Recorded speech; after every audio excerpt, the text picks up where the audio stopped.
Launching into it. Welcome back, everybody. Kicking off our interviews here on Thursday, the day of the Uphill World Championship. It was an incredible day of racing, but we are joined now by Team USA's Long Trail team captain. I'm going to come out and say it. Katie Schide. Nobody told me I was captain. Yeah, we have officially deemed you team captain for the Long Trail women's team. Well, I think I have the least amount of experience on the team, so I'm not sure that's a good designation. Yeah, this is your first world championship, we should say. So maybe just to get things started, how are you feeling ahead of Saturday's big day out in the mountains? Yeah, good. I mean, it's a new place for a race, which is always fun. So yeah, there's nothing to compare it to. Yeah. We were chatting a little bit off air. You were here in August for a training camp. Like, how are you feeling now? Do you feel really prepared? Did you see the whole course when you were here? Yeah, I saw the whole course. Nice. What are your thoughts? It's a real mountain race. Yeah. Okay. Very technical. I don't think I can't think of a time we've had this kind of level of competition on such a technical long race. Yeah. So I think it will bring out some different athletes than we normally see. So Was it Caleb who was saying there's like an actual technical ridge section? Like, did you see that part? Yeah, it's a ridge. Yeah. Yeah. Crazy.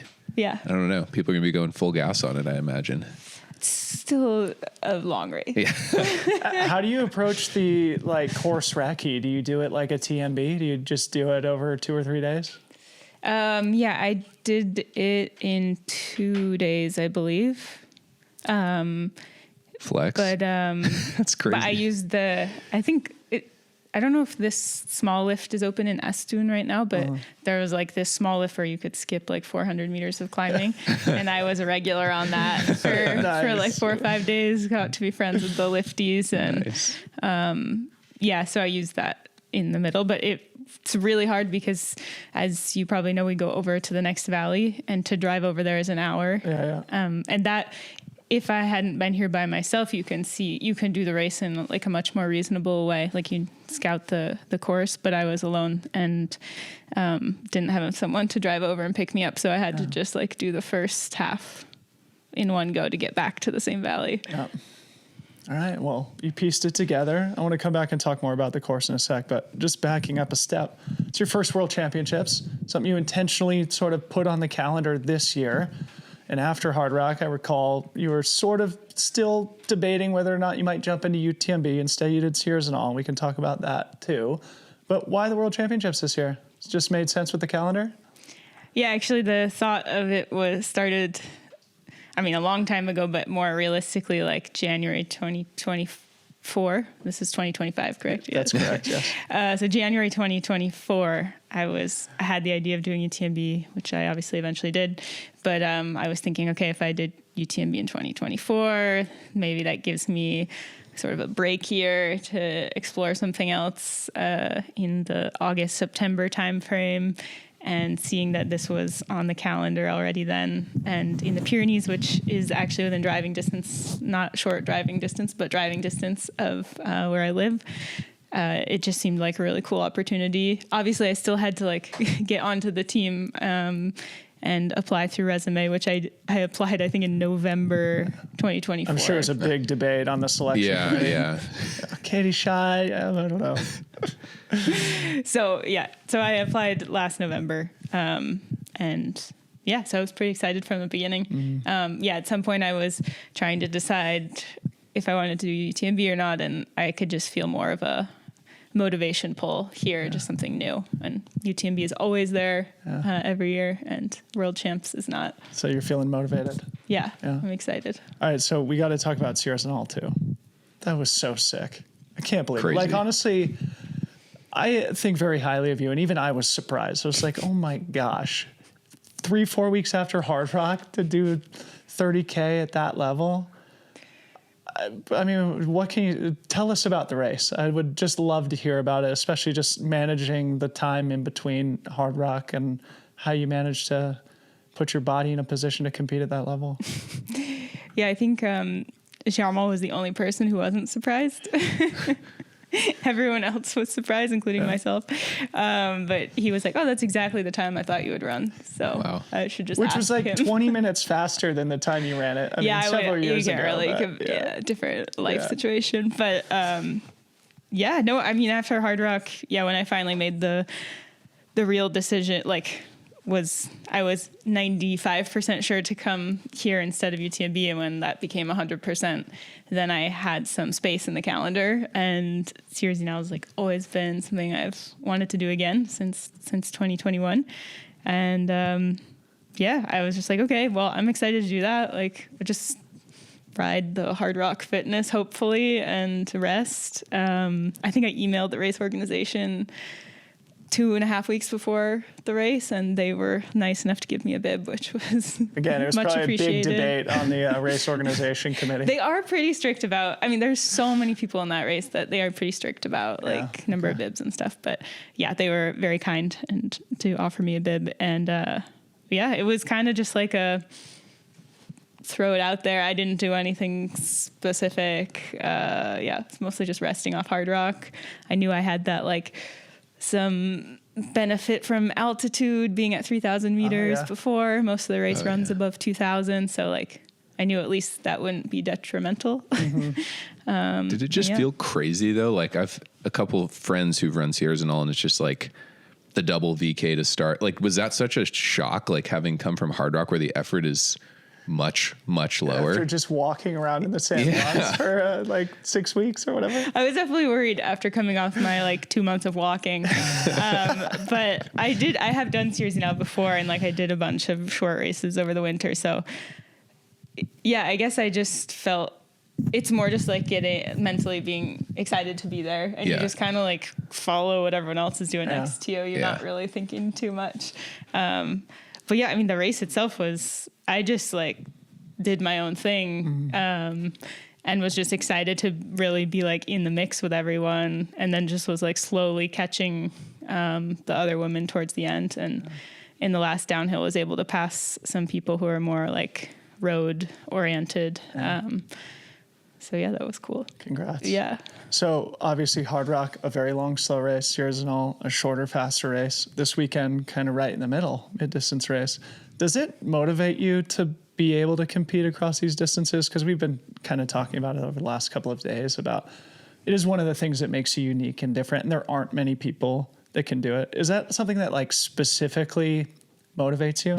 Yeah, definitely. Yeah. I definitely feel the pull of wanting to be a complete athlete, and I don't ever want to be a specialist of anything. And I've heard myself, I said this in my I Run Fire interview, but I've heard myself described as a 100-mile specialist, and that has never been my goal. Cringe. Yeah. No, I just feel the sport is at a place where yes, people are specializing, and I think that's cool because it brings up the level in each race. But for me, it's even more fun, more motivating to try to get into that specialist area of each one. I obviously am not at that consistent level on short stuff, and I haven't been there enough to feel that it's where I'm comfortable, but I love competing in short distance races.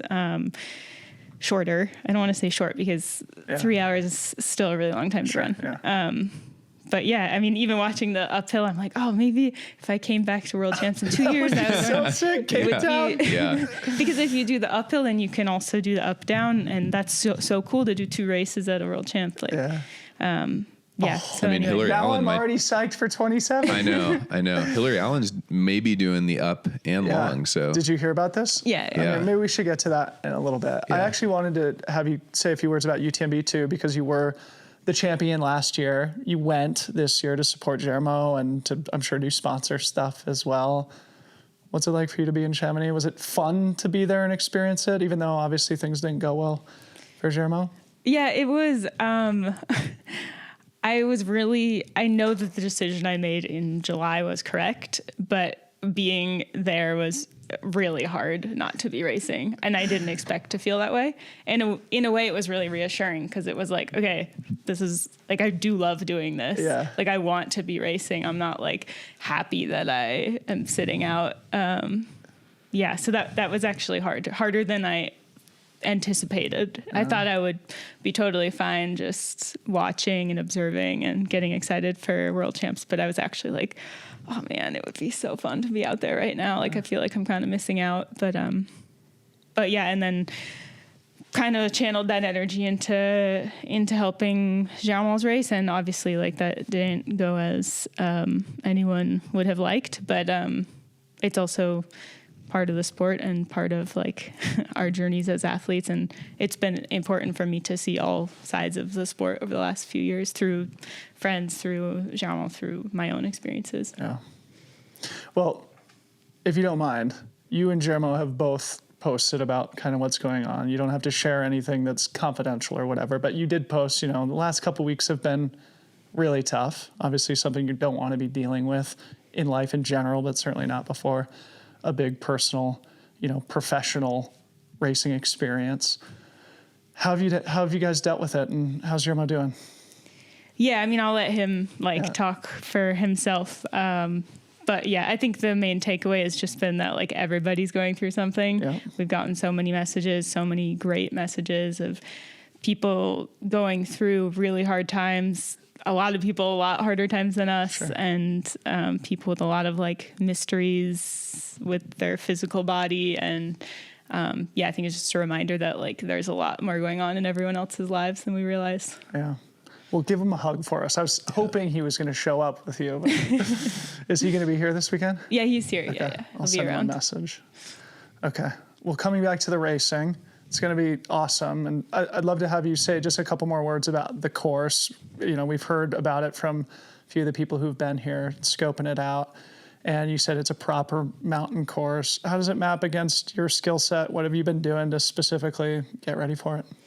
Yeah, I mean, the best part about seeing the course ahead of time was just seeing that I could train from home. And I mean, I'd heard it was technical before I came out, but I wasn't, everyone has their own idea of what technical means. So for me, I would also describe it as technical, like super wild trails, where there are trails. There's a lot of places where there are not trails. Yeah, Caleb said something like, you just are running through the grass, and it's like the shortest grass is the trail. Yes, yeah. I think by now it's probably more packed down than when I was here, because I just ran on like a tiny part of the course yesterday, and I was surprised at how much more it looked like a trail than when I was here in August. But yeah, there's a lot of cow fields, a lot of grass. A lot of grass.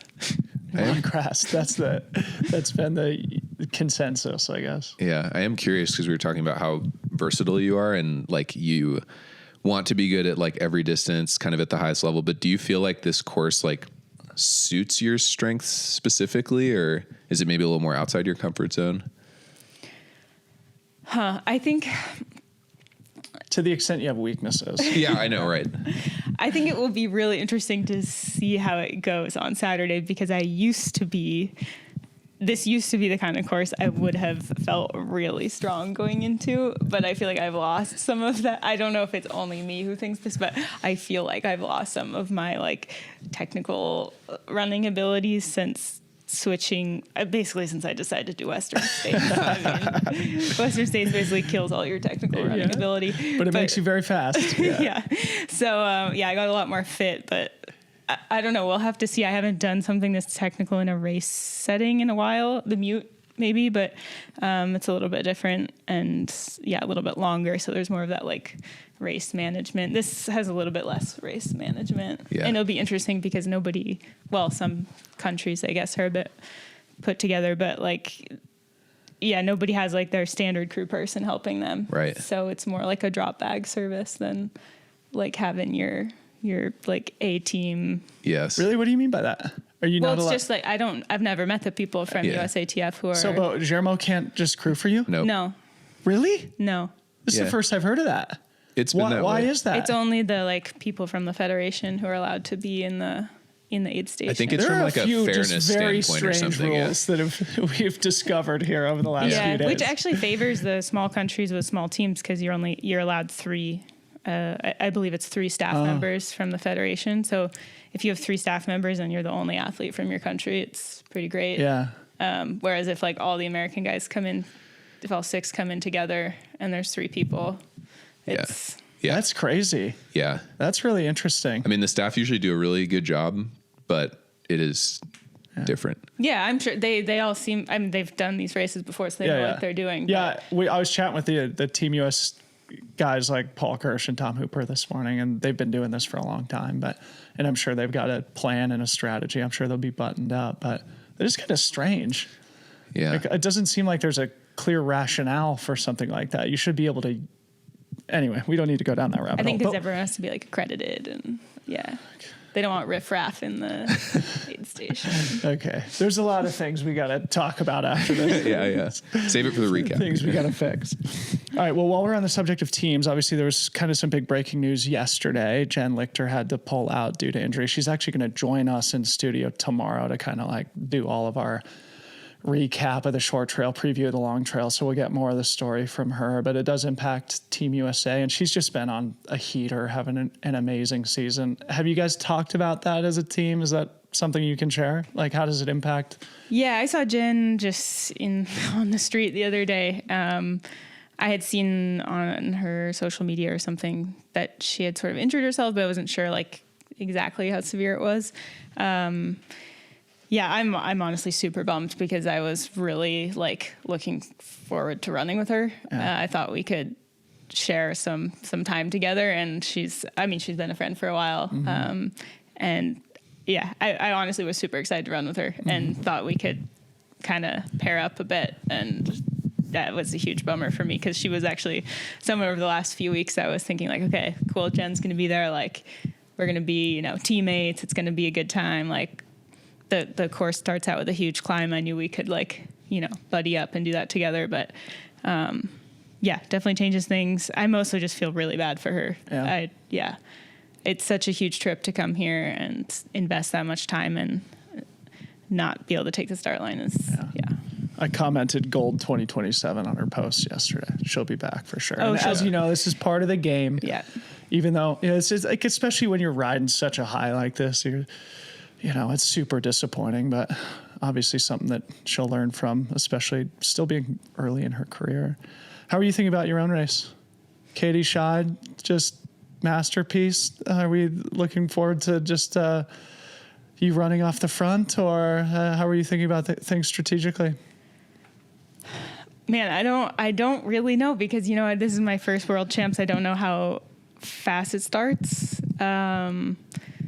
Obviously, there's more elite athletes than middle of the packers than usual. So I feel like it's going to front load it. It's going to be a bit wild at the start, I can imagine. And yeah, I really don't like the starts of races. So I just want to get, to the top of the first climb and then see what happens from there. Once I get there, then it should be like some room to breathe. But then you'll be out in those quiet cow pastures and feel very much at home. Yeah, I mean, I think the thing I'm excited about is the fact that it'll be flagged this time. And I've been talking to everyone about how in my running of the course during recon, most of my time and energy was spent looking at my watch screen, trying to navigate and like not believing this. Like, I remember navigating on my watch and then also taking out my phone and like double checking that this was actually where the course went, because I couldn't believe they would send like a World Champs course over some of these places where I don't really want, 30 guys like above me in one of these couloirs with loose rock, like from a safety standpoint. I And saw Caleb post a photo of something that looked like that. Like it was sort of hands on rock type but stuff. Katie, knowing you, there's not gonna be 30 guys in front of you, maybe only 10. Yeah. Well, this is a different kind of course. A bit more favors the guys a bit more, but but I think it's going to be fun. I mean, there's like so much unexpected for me. I really don't. I'm just going in like, this is so cool to be here to like have all these warm up outfits and just, enjoy being on the team and seeing what we can all do together. Anything like unique you're doing with like gear? Like, I know you're a pole person, so you'll probably have the poles. Anything else that like from your recon, you're like, oh, I'm going to like bring this?